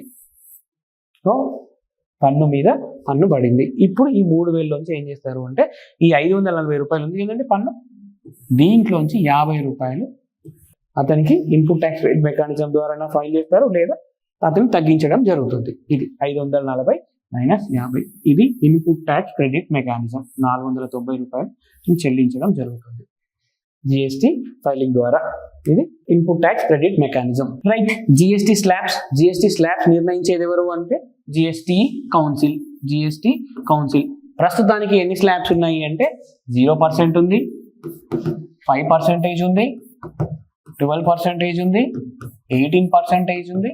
కొన్ని అడిషనల్ జిఎస్టీస్, కొన్ని జిఎస్టీ నోటిఫై చేసింది కానీ జిఎస్టీ స్లాబ్లో లేనివి కొన్ని ఉన్నాయి, అవి కూడా చర్చిద్దాం. సో 0%లకి జనరల్గా ఏమేమి వస్తాయంటే మనం రెగ్యులర్గా యూజ్ చేసే వెజిటేబుల్స్ కానీ, సాల్ట్ కానీ, బ్రెడ్ కానీ, ఇట్లాంటి జనరల్ కన్జ్యూమర్ గూడ్స్ అన్నీ వస్తూ ఉంటాయి. నెక్స్ట్ సో ప్రాసెస్డ్ ఫుడ్ కానీ, ప్రాసెస్డ్ ఫుడ్ కానీ ఇవన్నీ కూడా 18%లోకి వస్తాయి. మిల్క్ కానీ, ఫ్రోజన్ వెజిటేబుల్స్ కానీ ఇట్లాంటివన్నీ కూడా, పిజ్జా, బ్రెడ్, స్పైసెస్ అన్ని 12%లోకి వస్తాయి. సో మెయిన్గా 28%లోకి వచ్చేది ఏంటో చూద్దాం. 28%లోకి సిన్ గూడ్స్ అంటారు, లగ్జరీ గూడ్స్ అంటారు వీటిని. Tobacco, cigarettes, pan masala, so luxury cars, gambling అంటే కొన్ని స్టేట్స్లో లాటరీ గ్యాంబ్లింగ్ కూడా అమల్లో ఉంటుంది, పర్మిషన్స్ ఉంటాయి. సో వాటిపైన 28%. సో ఎంటర్టైన్మెంట్, సినిమా, 5-స్టార్ హోటల్స్ మొదలు వాటిపైన 28% ట్యాక్స్ ఉంటుంది. ఓకేనా, ఈ జిఎస్టీ ఉంటుంది. మొత్తం 5 టైప్స్ ఉన్నాయి: 0%, 5%, 12%, 18% అండ్ 28%. ఇవి కాకుండా గోల్డ్ పైన precious stones, gold and precious stones, ఇవి రెండు సెపరేట్ కేటగిరీగా ఉంటాయి. గోల్డ్ మరియు ప్రీషియస్ స్టోన్స్ పైన, గోల్డ్ పైన 3%, ఇంపోర్ట్ పైన మళ్ళీ 3% వేస్తారు, ప్రీషియస్ స్టోన్స్ పైన 0.25%. రైట్. జిఎస్టీ ఎన్ని స్లాబ్స్? 0%, 5%, 12%, 18%, 28%. ఇవి కాకుండా గోల్డ్ పైన 3% చేస్తారు. అదేవిధంగా ఇంపోర్ట్ పైన మరియు ప్రీషియస్ స్టోన్స్ పైన విలువైన రాళ్ళు 0.25%గా వేస్తారు. ఓకే, జనరల్గా 0%లకి ఏమొస్తాయి అంటే మనం రెగ్యులర్ యూజ్ చేసే నిత్యావసరాలు, ఎసెన్షియల్ కమోడిటీస్ లాంటివి అండ్ బుక్స్, పేపర్స్, పెన్స్, ఇట్లాంటి బ్యాంగిల్స్ ఇట్లాంటివి వస్తాయి. సో 5%లకు వచ్చేసరికి ఏంటంటే స్కిమ్డ్ మిల్క్ అంటే పాల ప్యాకెట్స్ కానీ, మరి ఇంకో ఏమొస్తాయంటే ఫ్రోజన్ వెజిటేబుల్స్, కొన్ని ప్యాకెట్ వెజిటేబుల్స్ కానీ, అండ్ ఇంకొకటి ఏమొస్తుంది మనం రెగ్యులర్ అంటే సిటీస్లో, అర్బన్ ఏరియాస్లో రెగ్యులర్గా కన్జ్యూమ్ చేసే పిజ్జా కానీ, బ్రెడ్ కానీ, స్పైసెస్ కానీ, ఓకే ఇట్లాంటివి 5%లోకి వస్తాయి. 12%లోకి ఏమొస్తాయి అంటే ప్రాసెస్డ్ ఫుడ్ వస్తుంది, లైక్ గీ కానీ, బటర్ కానీ, పికిల్స్, నాన్, ఇంకొకటి ఏంటి సాసేజెస్ కానీ, కెచప్లు, ఇట్లాంటివన్నీ 12%లోకి వస్తాయి.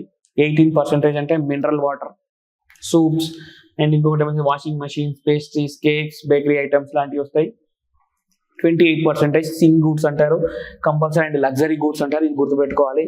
Cigarette, paan masala, automobile, ceramic tiles కానీ, సన్ స్క్రీన్ లోషన్స్ కానీ, 5-స్టార్ హోటల్స్ కానీ, బీడీ, సిగరెట్స్ ఇట్లాంటివన్నీ 28%లోకి వస్తాయి. Okay, right. Composition scheme. So మనం జిఎస్టీలోని వివిధ టర్మినాలజీని చూద్దాం. ఇక్కడ నుంచి ఇప్పటి వరకు జిఎస్టీలోని ఇన్పుట్ ట్యాక్స్ రేట్ మెకానిజం, జిఎస్టీకి the heart of the GST. So input tax rate mechanism చూడడం జరిగింది. కాంపోజిషన్ స్కీమ్ అంటే ఏంటంటే జిఎస్టీలోకి అంటే చిన్న స్థాయి వ్యాపారం నుంచి అందరినీ తీసుకోలేదు. సో జిఎస్టీకి ఒక థ్రెషోల్డ్ లిమిట్ పెట్టడం జరిగింది, ఒక కనీస పరిమితిని విధించడం జరిగింది. సో అదేంటంటే 40 లక్షల రూపాయలు, 40 lakhs గూడ్స్ అయితే సో వీరికి జిఎస్టి నుంచి exemption. So 40 lakhs turn over. అదే నార్త్ ఈస్టర్న్ స్టేట్స్ లో అయితే 20 lakhs ఇవ్వడం జరిగింది. సో ఈ థ్రెషోల్డ్ లిమిట్ దాటిన వారిని మాత్రమే కాంపోజిషన్ స్కీమ్ లోకి అలౌ చేయడం జరిగింది. 40 lakhs టర్న్ ఓవర్ ఉన్న గూడ్స్ వస్తువుల పైన 20 lakhs. ఇది నార్త్ ఈస్టర్న్ స్టేట్స్ లో, ఇది జనరల్ గా మిగతా other than north eastern states. So ఈ మినిమం టర్న్ ఓవర్ కలిగిన వారు మాత్రమే జిఎస్టీ కాంపోజిషన్ స్కీమ్ లోకి అంటే జిఎస్టీలోకి రావడం జరిగింది. దీన్నే కాంపోజిషన్ స్కీమ్ అని అంటారు. సో ఇంకొకటి కాంపోజిషన్ లెవీ అని ఒకటి ఉంటుంది.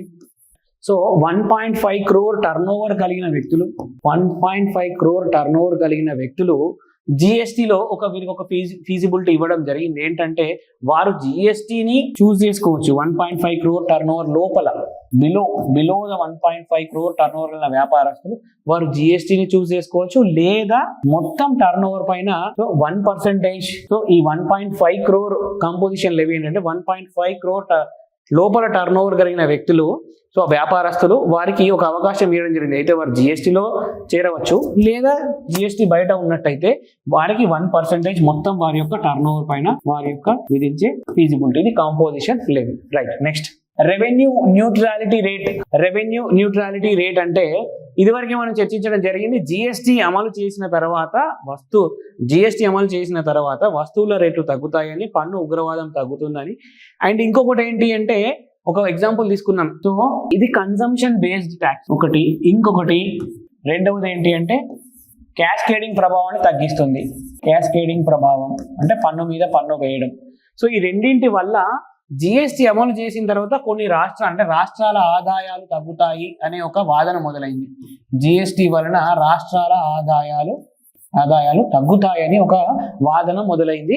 సో ఒక విశ్లేషణ కూడా మొదలైనాయి. ఈ సందర్భంలో ఏం చేశారంటే మరి జిఎస్టీ స్లాబ్స్ ఉన్నాయి కదండి, ఈ జిఎస్టీ స్లాబ్స్ ని ఏ విధంగా ఏ రేట్ల వద్ద అమలు చేస్తే ఏ విధంగా అమలు చేస్తే రాష్ట్రాల ఆదాయాలు తగ్గవో, రాష్ట్రాల ఆదాయాలు తగ్గకుండా నిలకడగా ఉంటాయో, రాష్ట్రాల ఆదాయాలు తగ్గకుండా అంతే వృద్ధి రేటుతో నమోదవుతాయో, రాష్ట్రాల ఆదాయాలు తగ్గకుండా ఉంటాయో దాన్నే రెవెన్యూ న్యూట్రాలిటీ. ఆ పదమే చెప్తుంది. రెవెన్యూ ఆదాయము, న్యూట్రాలిటీ తటస్థంగా అంటే తగ్గకుండా rate. So revenue neutrality rate అంటే జిఎస్టీ అమలు చేయడం ద్వారా రాష్ట్రాల ఆదాయాలు తగ్గుతాయని ఒక విశ్లేషణ ఉన్నది.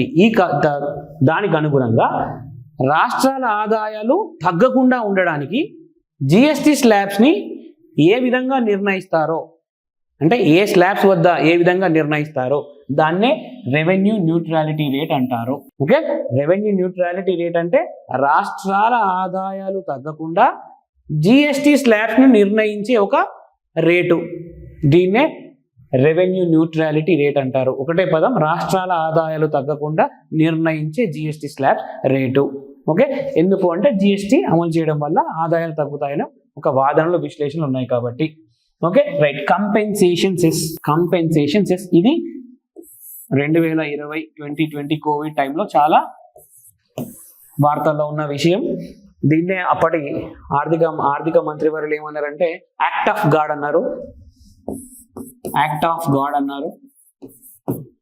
సో ఏంటి కంపెన్సేషన్ సెస్ అంటే ఏంటి అంటే జిఎస్టీ వల్ల జిఎస్టీ మనం ఏమనుకున్నాం? సో జిఎస్టీ ఫీచర్స్ యొక్క ప్రధాన ఫీచర్ ఏంటి? కన్జంప్షన్ బేస్డ్ ట్యాక్స్ అనుకున్నాం. సో వినియోగ ఆధారిత పన్ను, కన్జంప్షన్ బేస్డ్ ట్యాక్స్. మరి వినియోగ ఆధారిత పన్ను అంటే ఏంటి? కన్జంప్షన్ బేస్డ్ ట్యాక్స్ అంటే ఆల్రెడీ ఒక ఎగ్జాంపుల్ డిస్కస్ చేయడం జరిగింది. తెలంగాణలో ఒక ల్యాప్టాప్ ఆర్ ఒక మొబైల్ తయారైంది. ఇది ఎక్కడ అమ్ముడుపోయింది? దీన్ని అంటే యూపీలో అమ్ముడుపోయింది. ఎందుకు? జనాభా ఎక్కువ ఉంటుంది అండ్ పారిశ్రామికంగా అంతగా ముందుకు పోవడని రాష్ట్రం. సో యూపీలో అమ్ముడుపోయింది. ఇది ఎక్కడ నుంచి? తెలంగాణ నుంచి యూపీకి వెళ్ళింది. యూపీ వినియోగదారుడు కొనుక్కున్నాడు. సో ఆ ల్యాప్టాప్ పైన 18% ఆర్ ఎగ్జాంపుల్ 18% జిఎస్టీ ఉంది. సో ఈ యూపీ వినియోగదారుడు ఆ 18% ఆ రాష్ట్ర ఆదాయంగా మారుతున్నది. కన్జంప్షన్ బేస్డ్ వినియోగ ఆధారిత పన్ను, వినియోగదారుడు చెల్లించే పన్ను. ఎందుకు? జిఎస్టీ ఒక పరోక్ష పన్ను అని ఆల్రెడీ మనం జిఎస్టీ యొక్క మొదటి లక్షణంగానే చెప్పుకున్నాం. జిఎస్టీ అనేది పరోక్ష పన్ను. సో తెలంగాణలో తయారైన ఒక మొబైల్ యూపీకి వెళ్ళి యూపీ వినియోగదారుడు కొనుక్కున్నాడు, కానీ తయారు ఎక్కడైంది అంటే దీని ద్వారా తెలంగాణలో తయారైంది. దీని ద్వారా ఈ జిఎస్టి వలన ప్రధానంగా నష్టపోతాయి ఈ రాష్ట్రాలు అనే ఏ రాష్ట్రాలు అంటే తయారీ రంగంలో ముందున్న రాష్ట్రాలు, మ్యానుఫ్యాక్చరింగ్ సెక్టర్ పారిశ్రామికంగా అభివృద్ధి చెందిన రాష్ట్రాలు అయినటువంటి తమిళనాడు, మహారాష్ట్ర, కర్ణాటక, గోవా, తెలంగాణ, ఈ గుజరాత్ ఇట్లాంటి రాష్ట్రాలు నష్టపోతాయనే భావన ఉండింది. సో దాన్ని ఆ రాష్ట్రాల యొక్క నష్టాలను భర్తీ చేయడానికి ఆ రాష్ట్రాలు జిఎస్టి వలన, ఎందుకు జిఎస్టి ఇక్కడ కన్జంప్షన్ బేస్డ్ ట్యాక్స్ వినియోగదారుడు, ఇవి ఈ రాష్ట్రాలు ఏంటివి తయారు చేసే రాష్ట్రాలు, తయారీ రంగంలో అగ్రగణ్యంగా ఉన్న రాష్ట్రాలు. సో దీనివల్ల ఈ రాష్ట్రాలు నష్టపోతాయి. అందుకోసమని ఏం చేశారంటే కంపెన్సేషన్ సెస్ తీసుకురావడం జరిగింది. ఈ కంపెన్సేషన్ సెస్ ఈ 28% స్లాబ్స్లో మనం చర్చించాం కదండి, జిఎస్టి స్లాబ్స్లో ఈ 28% వస్తువుల పైన 28% స్లాబ్లోకి వచ్చే వస్తువుల పైన ఒక సెస్ విధించడం ద్వారా ఒక నిధిని ఏర్పాటు చేసి ఈ సెస్ ద్వారా ఏర్పడిన నిధి ద్వారా ఈ తయారీ రంగంలో ఉన్న అగ్రగణ్యాలుగా ఉన్న రాష్ట్రాలైన Tamil Nadu, Karnataka and Telangana, Haryana and Gujarat, so ఇటువంటి రాష్ట్రాలకు కేటాయించడం జరిగింది. సో ఆ రాష్ట్రాలు నష్టపోకుండా కంపెన్సేషన్ సెస్ అంటే మరొకసారి చూద్దాం. సో ఒక మాటలో చెప్పాలంటే 28% స్లాబ్లోకి వచ్చే వస్తువులపై విధించే ఒక రకమైన సెస్.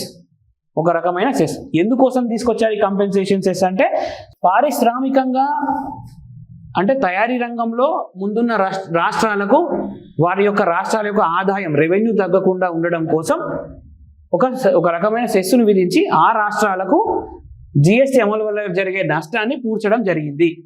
సింపుల్గా చెప్పాలంటే ఓకేనా. తయారీ రంగంలో ముందున్న రాష్ట్రాలు నష్టపోకుండా ఉండడం కోసం ఏర్పాటు చేసిన ఒక సెస్. ఈ సెస్ 28% స్లాబ్లోకి వచ్చే వస్తువులపైన విధిస్తారు, ఇంతే రైట్. మరొకసారి తెలంగాణలో తయారైన ఒక మొబైల్ యూపీలో అమ్ముడుపోయింది, దీని ద్వారా యూపీకి ఆదాయం వస్తుంది. ఎందుకు? Destination tax, consumption based tax, indirect tax. కానీ తయారీ రంగం అంటే తయారు చేసిన రాష్ట్రానికి మాత్రం ఆదాయం కోల్పోవడం జరుగుతుంది. దీన్ని భర్తీ చేయడం కోసం సెస్ విధించారు, దీన్నే కాంపెన్సేషన్ సెస్ అంటారు రైట్. ఇన్వర్ట్ డ్యూటీ స్ట్రక్చర్ చాలా ఫ్రీక్వెంట్ గా కనబడుతుంటుంది ఎగ్జామ్స్ లో. ఇన్వర్ట్ డ్యూటీ స్ట్రక్చర్ జనరల్ గా జిఎస్టి రా మెటీరియల్ కంటే అంటే ముడి సరుకు కంటే అంతిమ వస్తువు మీద జిఎస్టి జనరల్ గా ముడి సరుకు కంటే అంతిమ వస్తువు మీద జిఎస్టి రేట్ ఎక్కువ ఉంటుంది. కానీ కొన్ని సందర్భాల్లో మాత్రం ముడి సరుకు మీద జిఎస్టి ఎక్కువ ఉండి అంతిమ వస్తువు మీద తక్కువ ఉంటుంది. ఈ సమయంలో దీన్నే ఇన్వర్ట్ డ్యూటీ స్ట్రక్చర్ అంటారు. ఎందుకంటే ఈ సమయంలో ఇన్పుట్ ట్యాక్స్ క్రెడిట్ చెల్లించడం కానీ కొంత అంటే టెక్నికల్గా కొంత కన్ఫ్యూజన్ దారితీస్తుంది. సో దీన్నే ఇన్వర్ట్ డ్యూటీ స్ట్రక్చర్ అంటారు. మరొకసారి చూద్దాం. జనరల్గా జిఎస్టి ముడి సరుకు పైన ఎప్పుడైనా కూడా జిఎస్టి తక్కువ ఉంటుంది జనరల్గా. ఆ తర్వాత అంతిమ వస్తువు మీద, వినియోగ వస్తువు మీద ఎక్కువ ఉంటుంది. కానీ కొన్ని సందర్భాల్లో మాత్రమే ముడి సరుకు మీద జిఎస్టి ఎక్కువ ఉంటుంది, వినియోగ వస్తువు మీద, అంతిమ వస్తువు మీద తక్కువ ఉంటుంది. అటువంటి సందర్భాలు ఉన్నదాన్ని ఏమంటారు అంటే ఇన్వర్ట్ డ్యూటీ స్ట్రక్చర్ అంటారు.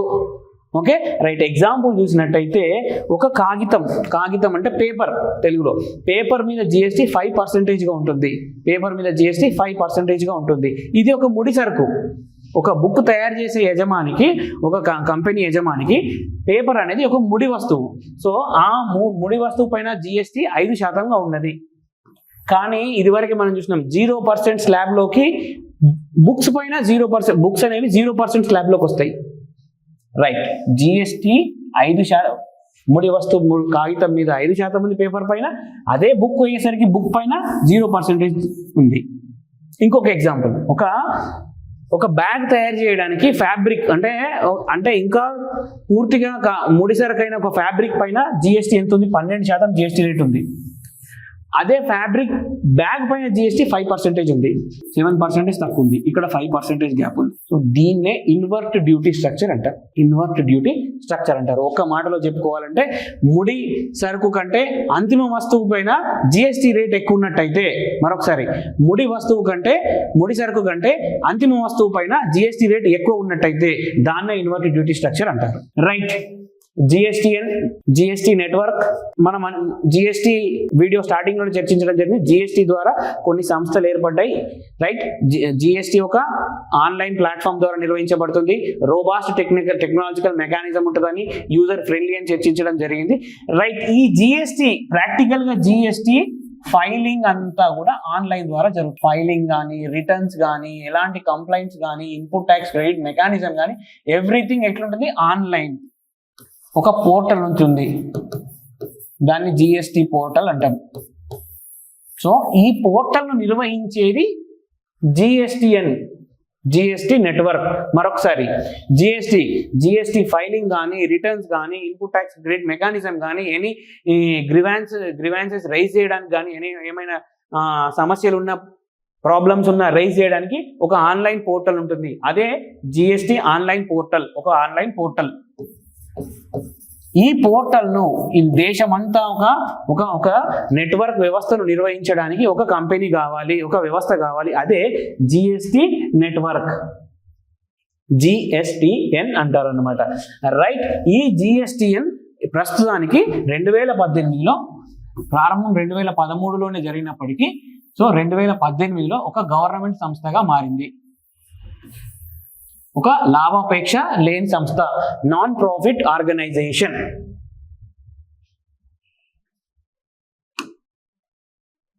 రైట్. జిఎస్టీ టర్మినాలజీలో, గ్లాసరీలో ఈ వే బిల్ ఇది వరకు ఇది వే బిల్ ఫామ్ లో ఉండేది. దీన్ని వే బిల్ అనేవారు. జిఎస్టీ వచ్చిన తర్వాత ఈ వే బిల్ అంటున్నారు. వే బిల్ అనే ఆ పదమే తెలుపుతుంది. వే బిల్ అంటే వెళ్ళేప్పుడు కట్టే bill, way bill. Right. Example, ఒక రాష్ట్రం నుంచి సరుకు ఇంకో రాష్ట్రానికి వెళ్తుంది. అంటే ఒక సరఫరాదారుడు ఒక వస్తువులను తీసుకునే ఒక వ్యక్తికి, ఎగ్జాంపుల్ ఏ అనే వ్యక్తి కన్సైనర్, ఇతను వస్తువులను సరఫరా చేసే వ్యక్తి. సో బి అనే వ్యక్తికి వస్తువులు ఇతను పంపిస్తున్నాడు. ఈయన బి అనే వ్యక్తికి. సో ఈ వస్తువుల విలువ 50,000 రూపాయలు, 50,000 పైన ఉండాలి. రూపాయలు 50,000 పైన ఉన్నప్పుడు, రూపాయలు 50,000 విలువ పైన ఉన్నప్పుడు ఏం చేస్తారంటే ఏ నుంచి బికి వెళ్తుంది. సో వీళ్ళు ఏం చేస్తారు అంటే ఈ జిఎస్టిఎన్ పోర్టల్లో ఒక వే బిల్ తీసుకుంటారు. జిఎస్టీ పోర్టల్లో ఒక వే బిల్ తీసుకుంటారు. ఒక ఈ way bill, electronic way bill. ఈ వే బిల్ అంటే ఒక బిల్ తీసుకుంటారు. దాంట్లో కన్సైనర్ నేమ్ ఉంటుంది, కన్సైనీ నేమ్ ఉంటుంది, అండ్ ఎక్కడ డెలివరీ ఉంటుందో అడ్రస్ తో సహా ఉంటుంది. సో దాన్ని ఆ ఈ వే బిల్ ని చూపించినట్లయితే, ఈ వే బిల్ ఇతను క్యారీ చేసినట్లయితే దేశం మొత్తంలో ఎక్కడ ఏ రాష్ట్రంలో అయినా కూడా అతన్ని ఎక్కడ ఆపరు. అంటే ఇదివరకు మనం ఎగ్జాంపుల్ చూస్తుంటాము, కొన్ని సరుకులు, కొన్ని గూడ్స్ కానీ రాష్ట్రంలోకి ఎంటర్ అయ్యేప్పుడు మాత్రమే, ఎంట్రీ ట్యాక్స్ లాగా రాష్ట్రంలోకి ఎంటర్ అయ్యేప్పుడు ఖచ్చితంగా ఒక వే బిల్ తీసుకునే వ్యవస్థ ఉండేది. ఇది ఎట్లుండేది? ఏ రాష్ట్రానికి ఆ రాష్ట్రంగా ఉండేది. చాలా సంక్లిష్టమైన, చాలా కాంప్లెక్స్ ప్రక్రియ.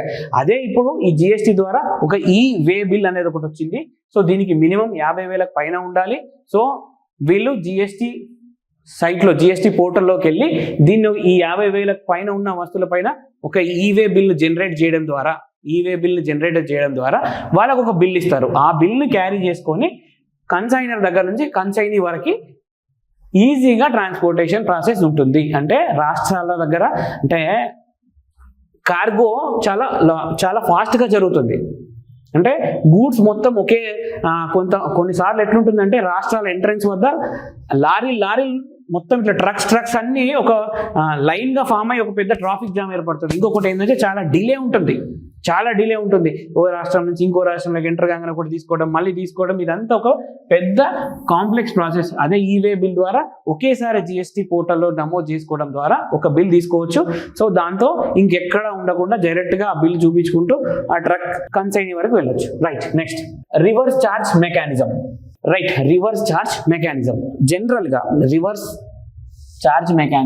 జనరల్ గా జిఎస్టీలో ఈ జిఎస్టీ లయబుల్ అంటే జిఎస్టీకి బాధ్యుడు ఎవరు ఉంటారంటే కన్జ్యూమర్. ఆయన ఒక జిఎస్టీ చెల్లించి వస్తువును కొనుగోలు చేస్తాడు. సో అక్కడ వరకు కన్జ్యూమర్ పని ఉంటుంది. కానీ జిఎస్టీ ఫైలింగ్ చేసుకునేది ఎవరు అంటే వ్యాపారులు ఉంటారు.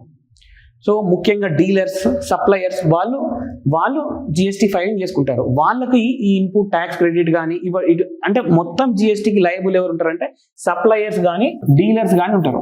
అయితే సమ్ టైమ్స్ అంటే కొన్ని సందర్భాల్లో అన్రిజిస్టర్డ్ సప్లయర్ నుంచి కానీ జిఎస్టీలో నమోదు చేసుకోబడిన వ్యక్తి నుంచి కానీ ఎవరైనా వస్తువును కొనుగోలు చేసినప్పుడు, వస్తువును తీసుకున్నప్పుడు ఏముంటుందంటే దానిపైన జిఎస్టీ పే చేసేది ఎవరంటే ఆ రిసిపెంటే. మరొకసారి చూద్దాం. జనరల్ గా జిఎస్టీకి లయబుల్ ఈ జిఎస్టీ ఫైలింగ్, రిటర్న్స్ ఇదంతా కన్జ్యూమర్ చేసుకోడు ఎప్పుడు. సో కొనుగోలు చేసే వ్యక్తి చూసుకోడు. సో వ్యాపారులు ఎవరైతే సప్లై చేస్తారో, వస్తువులను సప్లై చేసేవారో వారే ఉంటుంది. ఇప్పుడు జనరల్గా మనమే ఉన్నాం, ఇన్ని వస్తువులు కొంటున్నాం, మనకు జిఎస్టీ అకౌంట్ లేదు, మనం జిఎస్టీ ఫైలింగ్ చేసుకోం. కానీ వ్యాపారులు, సప్లయర్స్, డీలర్స్ వాళ్ళు జిఎస్టీ ఫైలింగ్ చేసుకుంటారు. సో వాళ్ళకి జిఎస్టీతో వాళ్ళే మొత్తం జిఎస్టీకి బాధ్యులు.